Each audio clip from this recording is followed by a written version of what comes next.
cibai bu tu diktak tenun ti in sermon kain bo soya pathian cibai bu tu diktak a chuanin diklo hi a omani ti kha a hriat chu thinlung le ti tak zetin ngai tha kan tunga tharau lamal somna adong ngei turin in boss soi na ka sombokan cheuni ole kan thu are lo nan Bible chang Genesis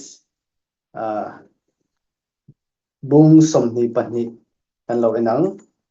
Genesis bung somni le pani chang khadam changa kalo chiarange ka Bible hi in Bible nen ain anglo me thia version hi version tharania chung thil nuwa chuan chang khatna chung thil nuwa chuan pathianin Abraham chu afia Abraham ti in akova ani chuan heta hi ka ome ati ani chuan ifapa ne chun isaka imhangai tak hi Ruaila Moria Rama Kalpuiro Chumun Natlang Pakhata Kalashil tu ra chuan Haral Thil Hlan Atan Valhan ro ati chang thumna ti chuan Abraham chu zing taka athova asabeng tung abua soya atlangwal te zinga patni ahruai boka afapa isakanen Haral Thil Hlan Atan thing aek athova pathianin ahril na hmun panin akal chuak ta nithum nia chuan Abraham chu ahan hoi vela ral khat hlatak atangin chu hmun chu amuta Abraham chuan atlangwal te hnena sabeng tung nen hian lo om ula naupang le kei chu sota son pathian cibai buk turin kan vakal anga in hnena kan lo kir le ang ati pathian cibai buk turin ti ani angin pathian cibai buk tu diktak tenun ti ani ang nun ti hi kan mizia kan nung chang tina anyang chu English chuan the character of the true worshipper tinia cibai buk ti hi bia ti nen thumun reng ani pathian bia ti le pathian cibai buk ti kha thumun reng ani kan mizo Bible a chuan bia ti hi amma saber ani lo mundanga te po Bible version hluya chuan bia ti ni oma ma se version thara hian cibai buk ti na omta ani ain ang renga English version a chuan worship atini Bible pumpuya worship kan hmu masak ber na hi he Bible chang hi ani Genesis bungsom ni pani ma hianin worship ti thumal hi a omlo ani worship ti hi zanina kalo chherta Genesis bungsom ni pani changa hian Bible kan hmu masak ber ani bia tina ni cibai bu mizo te hian pathian cibai bu hi kan ngai poimo kar khata voi khat Sunday ni abik takin kan na zong kalsanin cholni hian kan chola pathian cibai buk turin biak in kan pan hlom ani ta chuanin ringtu ni to ve na form chu biak in kan pan thin ani abik takin ram enga phei chuanin cholni na thok kan om ngai lawa biak ina in khomin kan kal hlomani ta chuanin kan cibai pathian cibai buk turin kan kalama se kan cibai buk dan hi a in anglowani ta chuan cibai buk dan diktak pathianin aphut lain cibai buk dan diklo abuk te hi kan omani ti kan Bible atang kan chui don ani ole as raisoi lo turin kan bo soya ป่วยปฐุมกบวสยอปขัดนาจวนินจิใบบุกเลฝักอมเสียกันเอนงาอปนีนาจวนตูเต้นเงปะเทียนฮิจิใบบุกังปะเทียนจิใบบุกตูเตฮิตูเต้นเงนีอังอปทุมนาจวนปะเทียนจิใบบุกตูดิกตักเตจูอันรินอมทีตีให้มีปฐุมมังเฮียนสวยกันตุ้มโดนอันนี้โอละกันสวยตัวอังคานินGenesis บุ้งสมนิปัตนิเฮียนิน worship จิใบบุกที่จูสับตรงจวน worship ที่นี่worship ที่อมเสียจูจิใบกันบุกกันเบียที่น่าอันนี้จูทุกลุยจูเฮบรายตรงเสียอันนี้อังเฮบรายวัดกันเอ็นจวนนิน worship ที่เบียที่อมเสียจูสักโคที่นี่เฮบรายตรงนี้สักโคที่นี่จูเบียจิใบบุกที่น่าอันนี้จูมีอมเสียจูสักโคที่อมเสียจูที่จะอัจะจิบายว่าบุกค่ะอัติอินอาซาอันนี้ที่นั่นนี่มาไล่จวนนินทุกหุ่นไล่จวนนบีตะกินสัลในหุ่นอันนี้โบยินอปูอบียกเฮียนที่เลซะตะกินอบียานี่จวนนินให้ตุไล่เขาเวลาจวนกันปูเตปอนิเซลาไม่ฉันิน face to face กันอินเบียกันดิ้งอันเมลกันเอ็นะ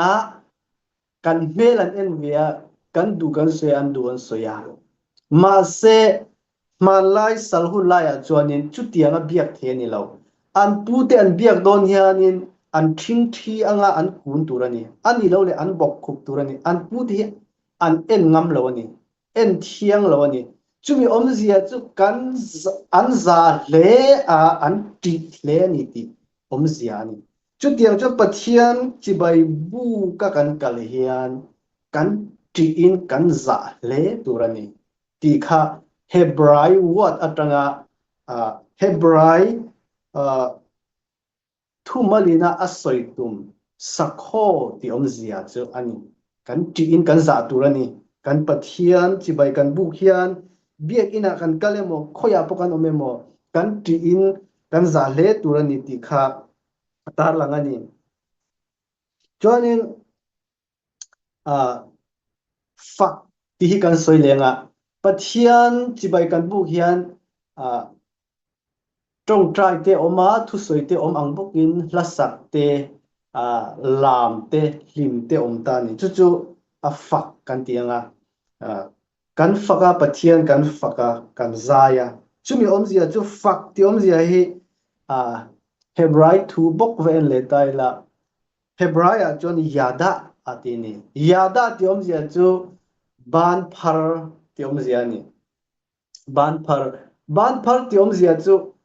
ลลปากะโลเมกะโลมเลไม่กะหิมเลไม่ที่อมเสียนี่ปะเทียนกันฟักเฮียนินกันตีกันซาจุดที่รัวจวนนินกันลมเอ็มตัวนี้กันลมินกันลิมินกันเอาตัวนี้เบียกินากันกะลากันซายกันลมเอ็มินบ้านกันพารางกันลามากันซายตัวนี้โมจู่เฮบรายตรงนี้นะปะเทียนฟักอติยาดาอติอมเสียจวนนี้อามาโรจูเทนขัดตั้มตักตุนลายมิลิมมีเตโมอันเบกินันกลันอันลานซายควงปุยเลควงเตริเจียนลามันชัวกะลาม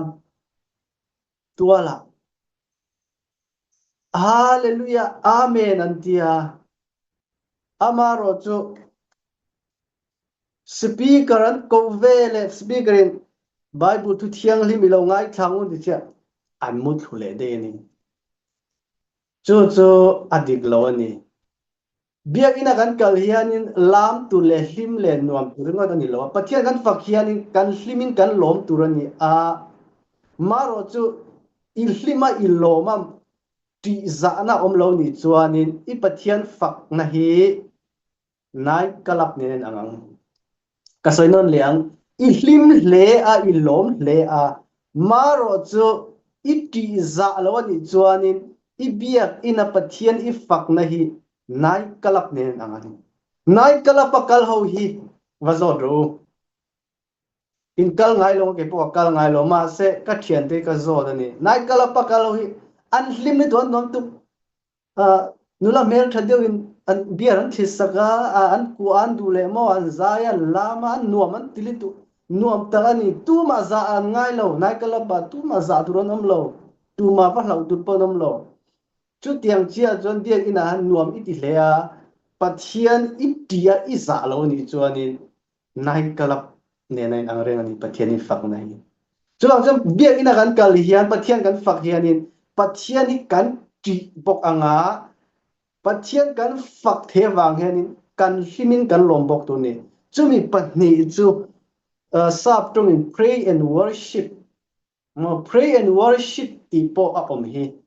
kan himin kan loma kan ti kan za bok tu rani hlim le lom la zai ringot tunlai thlai te jon music a hot lo lituk khuang pui le khuang te ringotin a thang lui lituk kan te kan du lo thini hemi hi tunlai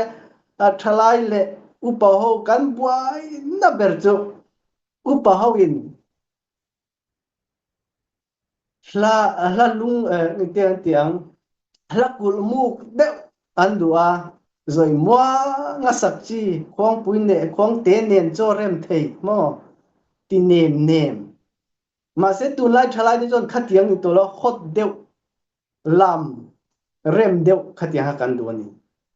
chuta chuanin apan hian akal kop tur ni pray and worship sakho le yada kan ti in kan za anga kan him bok tur ni job kan tung tai te po hianin pathian hi kan ti de tur ni pathian ming hi lalpa kan ti mot tu lalpa zan in thleng dam na min pe lalpa kan lom em lalpa kan hun min kai roi lalpa ti mial tur po ni lo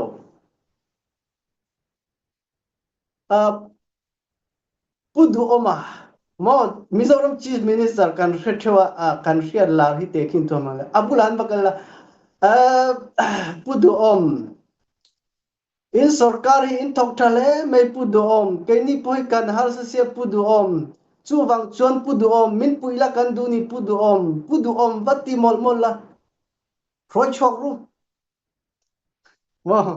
soda roi chok ru lo ti meng che chu lang chuan in kan pathian biak dan te poi kan ti bok turani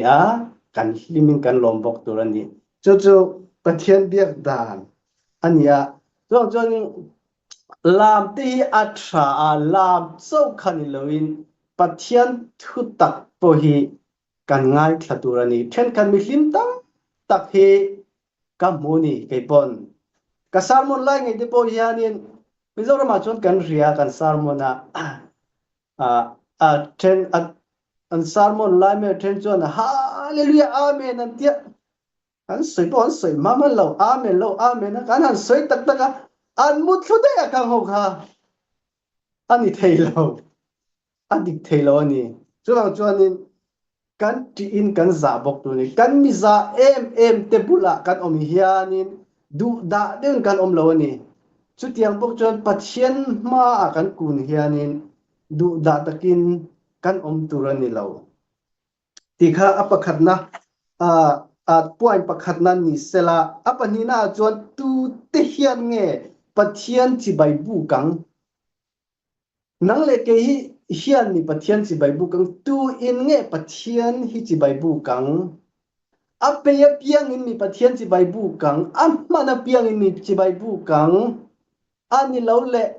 apat biak ina kala pathian chi bai bu pe ve rim in mi bu kang tu in nge pathian hi chi bai bu kang pathian chi bai bu tu te hi pathian in akop chau te hi pathian chi bai an buk the ni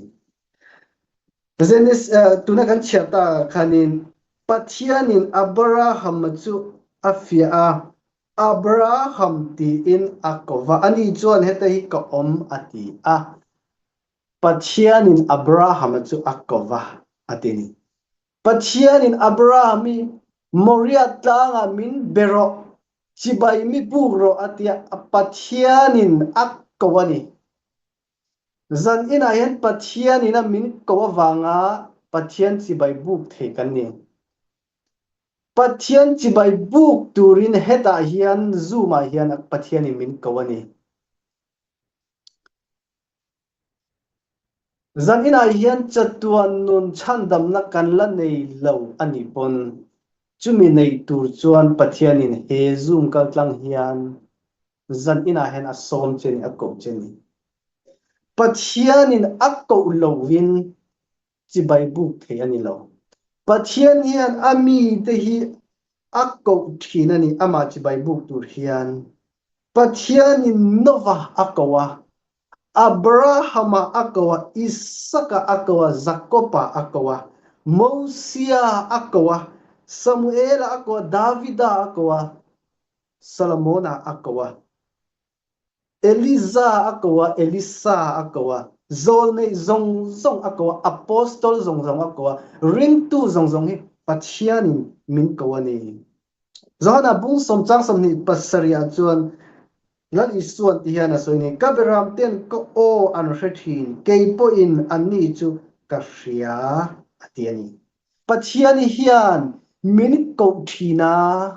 a o kan hriani ami te hian adu da min riltira min zirtir thina chu kan hria ani pathiani sola akwa sola enga tinge min tin da atia atlu sola athau polani maro chu sola ko ang thianin pathianin zan ina hian akko ve kher chu be seisu then kha chu thilmak tak kina pathianin akko kher hian puta light langa chimpi ne amo chin state nula pakhathin ti camping crusade na la roi tu ani a singkarania ma se apiang tharod anti an pastor pan enga tinge singkarinia ilam ve fo box ila pian tharlo atia zota pastor pa pathian hian katum angin pian thartir min tum lo niang kat ka be se ang ka dun entinge pian thar chu ituma tia pathian hian min khoisela ka chungri la hian alum put ang tele eng timot tak hianin om ila kamel ti lo dang lam sela chuti chuanin min khoi thut se dang thut ila ti ka be seidana ni chuti chuan pathianin min la khoi si lawa atia pastor pan chutia mel dang lam thut chutia om thut idu chuanin savomin che selai piang thar zo ka ngati ni pastor pa khan savomina kha chuanin amel kha dang lamanga alau thonga ni khatiang khan pathiani min ko kher do lo zani nai hianin Samuel ne na pathiani Samuel ti akko ang kher khan akko lawang che pola akko ang kher khan akko lawang che amaro chu athuk mangin pathianin akko don che ni chuda chuanin pathian I chang do nem pathianin Abraham ati amina ko ani ta chuanin pathianin Abraham afia na chan chu pathianin Isaka apia alomem ema Isaka hi ahlim pui lituka anti Isaka hi ahlim pui lituka chuwang chuanin Isaka akhanin a crazy ringodani เวกันนี่ทิลดังนี้angaiตัวที่โดนที่อับราฮัมจวนปัทยานินเกยมาเงมินมาไอโซกะเกยมาทิลเปที่ข้าปัทยานินเสียดูตานีจานี่นะเห็นปัทยานินทิลตั้มตักมินเปียชุ่งกว่าเตมินเปียอุเลนาวเตมินเปียเทียนชาเตมินเปียทิลตั้มตักมินเปียนี่จุงเตจูกันมาไอโซฟาวทีนี่ไว้ปัทยานเห็นกันโฟนที่ป่วยกันมาไอฟงมอกันโฟนยันตะปัลตาเสไม่เกมกันเตียกันชาร์บันนี่กันไงเวนฟัดอันนี้กันไบเบิลฮิตลาสจวนนี้เจเตมาเชมตีกันบอยเล็มเรากันรู้หาเล็มเราจุดเดียวจวนนี้กันนิดนึงนะเฮียนี่ปัทยานเฮียนamma ina min pek thil hinge kan buai pui amma pathian hiti min fia aduni min ko thin ani chuang chuanin kan thil nei te pathian ina min pek thil te hi kan mangai zok lo nan he thu kal tang hian pathianin tharau mal somna min pe se ti ka dua he Bible chang he Genesis bungsom ni pathum bungsom ni pahni hi sermon thu pui tak ka Jehovah Jireh ti te pon he Bible chang mang hian tam tak sermon thin ania he mi chang mang hian tam tak hi sermon theni nang ni pon sermon la sermon dang te pon i sermon theyang pathianin akko te nge hian ani pathian chi Bible dan dik taka pathian chi Bible thin te chu tikha apani na ka soidunia apathum na le atop berna kan kalanga pathumna chuanin pathian chi Bible tu dik tak te chu anrin om ti ani pathian chi Bible ti hi biak ina vakala pathian chi Bible ka hallelujah vak chau hi ani lawa pathian chi Bible chu trong trai te lasak te Bible chiar te sermon satlia mai ni lovin ni tin pathian ne na kan in lai chin na hi pathian chi Bible na chuan ni tin Bible kan chiara pathian tu kan ngai thla kan trong trai ya thu te bo kan soya chu chau tok lo ni darkar tin kan na tho le kan thil ti apia nga pathian chi bai kan bu turani ni tin na I thoka in na tho dana kan pathian chi bai I bu dan dik ani le ni lo te po kha mana unem te na soya ka mi khoi ema apu in no te na voma a hawa en tin pon ti zela ka thin rim mia lova limmel ka putla ta ti te kha pathian chi bai bu dan dik chuni in tinge chu kan ka shelawa nei kan te lai chon kan pi le pu te min hawa an nunglama kan oma an nunglam tra hanin kan chiat khum thinani kan chiat khum te kan leite kan chua kan kutum te kan mutira min pulawani khatyang kan in pi le pu te nungai om lai khan in pi le pu te lo an lai khan in an nunglam tra khan in leite lo chok kumanga tin ti moi lo chiat khumange kha athalo nia khatyang heng khan pathian chi Bible na nen ai nam na ti kan Bible in min frilani pathian chi Bible na hianin taimak na te po akeng tela chuan rin om na kan ti to kha pathian Abraham chi bai mi bu ro ti hianin anai lawani achi Bible ti nahi ni thum kala lai ani amuria tlangani atuna Israel rama Muslim tebiak in omluan aku Isaka Abrahaman ahlan na munanian tia ama in temple an sakna khania chuya chuani pathiani nai teni lo I in bula va chola mi bu ro tini lo latak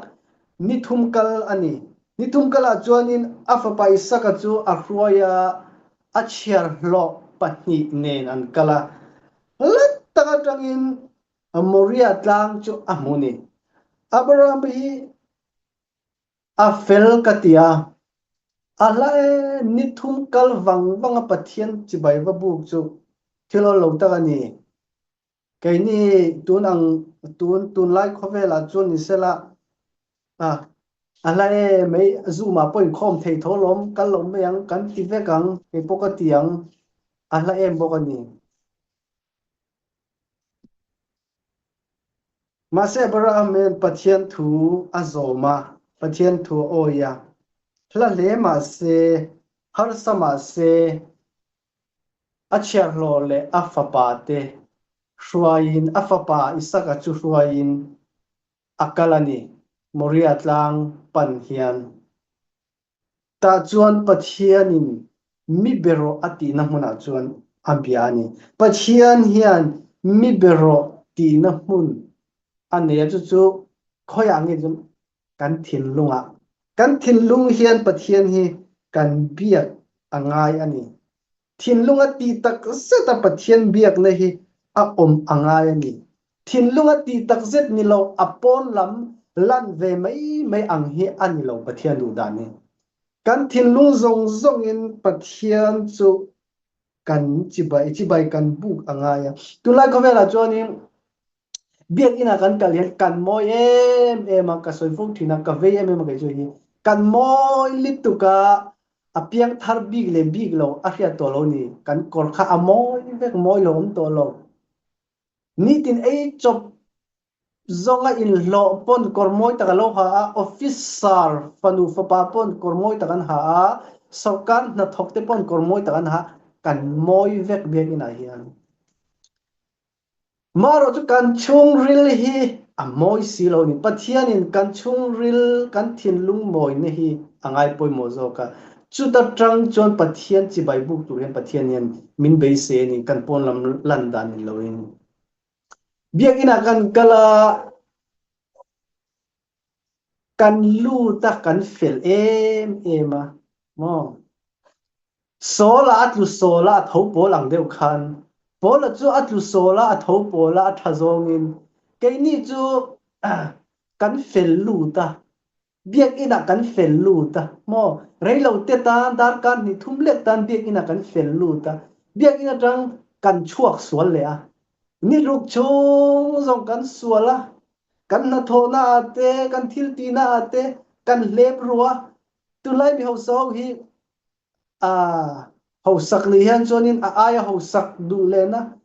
noi za nei chon noi za ni nei du na noi za ni nei chon noi zanga nei du na noi zanga nei chon noi sang ni nei du na noi sang ni nei chon noi mak ta doi sing khat million za du am hian tok chin nei lo ni tulai khovela chuan office a ming voi khat sign lega wanga san pakhat po far lo han ei ru mai thei chu alo ol ve boka ming han sign leka indian noi khat han mu de chu a log le tu ka ming voi han sign leka burma noi som di mu de chu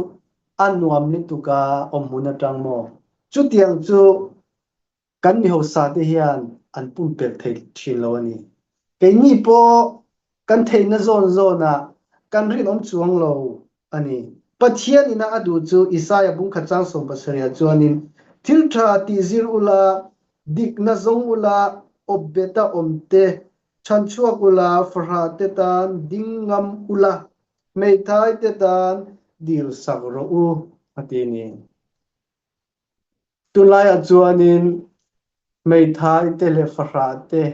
an chebem ema mun an changlo khoyama merrian nei thalo chuan sarkar na tho tin te pui a thian hing join monday ti sakania inrin ni hi rc beho pathian hing thal wa saturday ti ania sunday po ni beho anang vek apoi mo ber chu sunday hi lal iswa thina neya thole na ni ani lal iswa chu ro pui taka athole nani ani he sunday ni ayan min tlan tu lal iswa chu thi na zong kan tor na tur zong at tur nu in ro pui taka athole nani chu athole nani chu aro pui ema ama fucking sunday ayan in kanin khomani chumi sunday cho eng nen ma atheng theilo ni hei calendar kan ya ke poyan kan calendar a hianin special sunday ti ko ran tin hian kan ne special sunday a chuanin chuta chuan mother day te father day te youth sunday ti te children day ti te a oma chuan thil dang day oma a ko ran azir khan day ang lawang special sunday no a hianin special sunday kan tilen a palm sunday te good friday te bible sunday te chu a om maro chu lal iswa thina nia thole na ni to silo father day kan han wa father day a chon tunge kan soi father te thanna pa te an that zia pa te an that zia ipa mi thowa khamini khan ipa chu mi thina nia than nia thowa chu sunday nia chuan mother day kan an tia kan nu te mi thowa mother day he sunday ni ayan kan nu choi moi tu ni lo kan pa choi moi tu poni lo midang tu ma choi moi tu poni lo lal iswa chu hi choi moi tu ani chu lal iswa aro puizia kan pathian ani zia lan tin salute kan pek nan ni ani to chonin lal iswa ay ro puizo khian omloa ama ay salute pek turin omlo akan sagule chu singapore an omta kar ta voi khanin ofa in ofa ni bial ina in kal thei nge kan kho fellowship kan nei dona brisa kan kal dona kan intilim dona itidon nge intilim don nge pathian nangma wanga thia thole athole nani sunday a hian pathian funing de in ai kal don chu poimoni lali so in fellowship kan ngai poimo zok don nge intilim na thil dang te kan ngai poimo zok don nge mo chuwang chonin sunday hi lal iswa athia athole nani ani chu rin om takin lalpa kan ai thia I thole nani hi kan lo me nang mai kan choi moi che kan faka che kan ti nani ani chu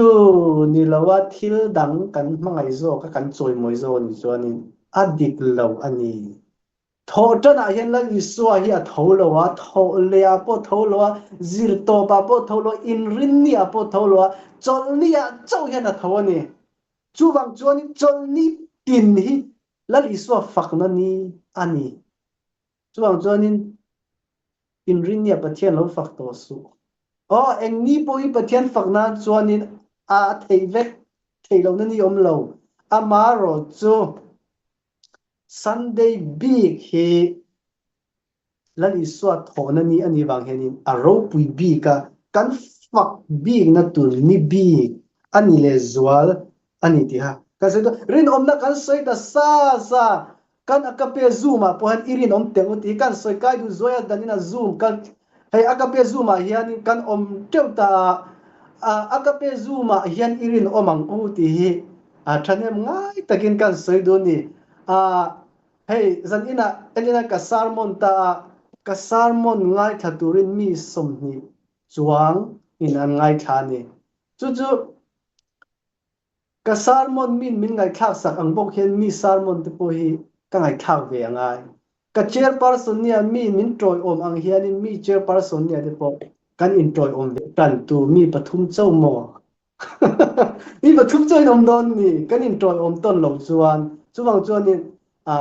kan in troi om ton te kan in ti chak ton ani irin omang u akape zuma po hianin rin takin I omang uti kha kan soi du telani ato lam kan nai to nga pathian ina chibai buk tu rin ati te chu kan nitin kan nun kan enkol dan te kan nun kan enkol dan kan corrector nun ti akhanin I corrector initin inung chang ichezia imizia kha pathian fak ini a pathian choi moi ini a ta chuan irin omle omlo kha pathianin a en cheni Deuteronomy a chuan heti hian pathianin asoya kan mua lalpa in pathian chu in thinlung zong in ril ru zong in chakna zong in mangai tur ani lalpa kan pathian chu kan ni tinuna kan ril ru zong in kan tharau zong in kan chakna zonga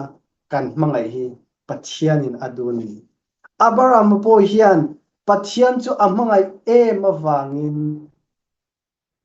ama pathian ain athil pek chu ada poimo lo zo ani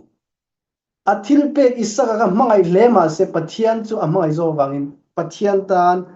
isaka chu ahlan phal ani chu meni non hlataka akala apathian tan hian annun ape ani chutiang chonin kanni tinan pathian na hian kanun kanin pek angaya tlangkom na kan soyanga pathian bia ti chu pathian fakle joy mon bia ani a pray and worship pathian ni kan fakhian kan limin kan lom manga chumi rol chonin kan za hle tur ani bok ani apanina chonin pathian betu te tunge anni pathian ina akkok atihian pathian hi chibayan buka an bethinani apathumna chon pathian chibai buk tu te cho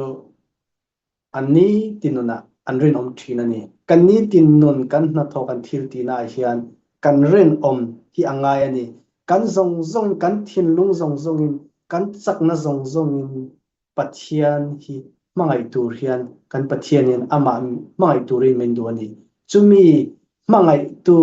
ni in pathian betu diktak kani zel theinan athu kan tirite lalpan kan zatan malmin somro se